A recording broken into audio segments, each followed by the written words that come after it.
Here's a quick tutorial on how to make reels on Facebook. So first, pull up your Facebook app. You tap on create reel. We'll choose a pre-recorded video.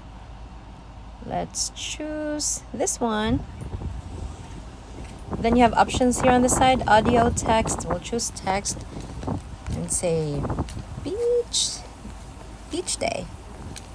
Okay, click done. Put it on the spot where it doesn't block the view. Good food. Then you have options to add effects. Captions is to transcribe the audio in the background, and then stickers. I'm not going to use any of those today. You go next. You describe your video quickly.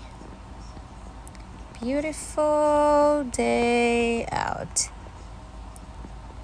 And add the hashtags. So anything that's related to your video, basically. So beach life FYP, and that's it. Let's post our reels. So in the very bottom, there's a blue line that says share reels, and that's it. It's all posted for you. And you go to your reels page,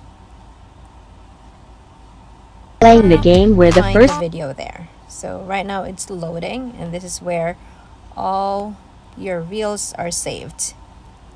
That's it. Have a good day. Take care, you guys. Bye.